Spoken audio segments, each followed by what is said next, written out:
Good morning to all. I am Professor Manavalam. Now we are going to see about the fetal skull.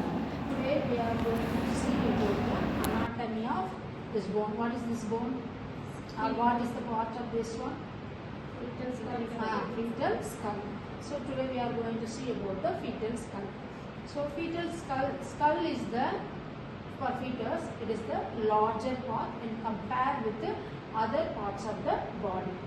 So during the labor, some adaptation that will be happening between the fetal skull and the female pelvis to ease the birthing process. So next we will move on to the skull bones of the or parts of the fetal skull. So fetal skull divided into three parts.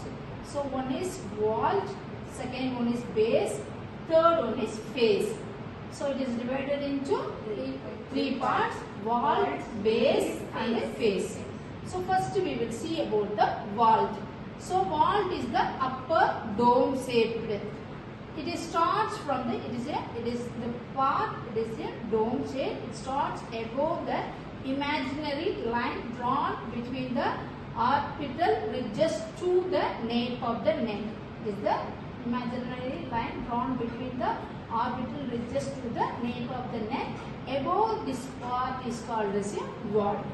So the vault, the membrane is more thin and pliable. Bones are very thin and pliable in nature. Next to move on to the base. So the parts below this is called as this one is called as a base.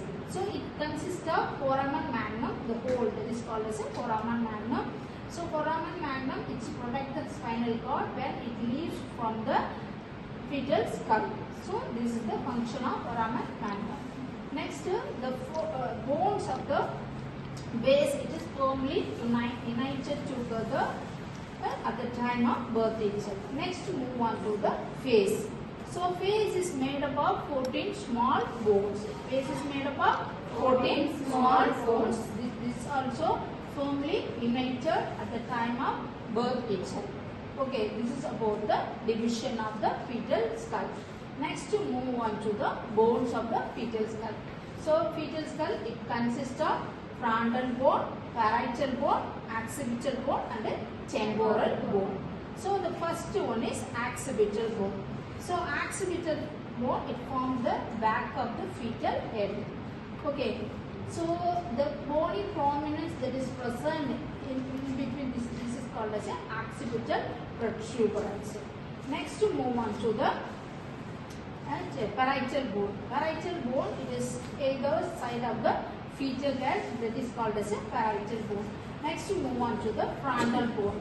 So the frontal bone, it is lying front of the fetal head, or the otherwise it is making the forehead, or it is called as a sinciput.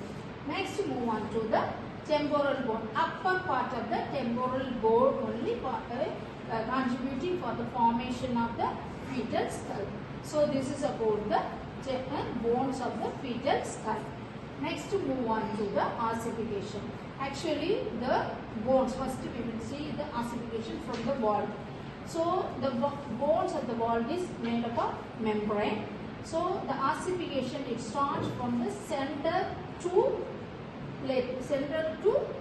outside. It starts from the center to outside. While the formation of ossification, it leaves some space. So that the gap or space, in space only later it is forming as sutures as well as fontanelles.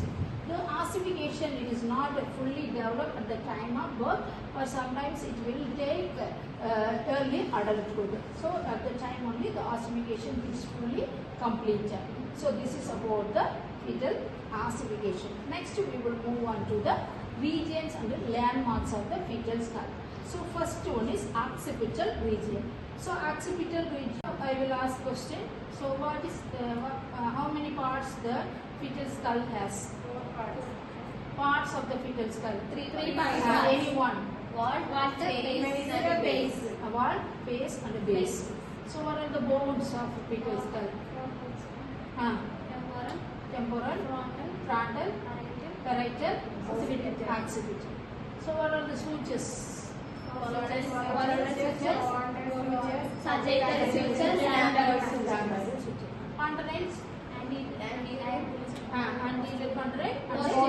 contract. Now all of you clear? Yes, ma'am. Thank you. Thank you.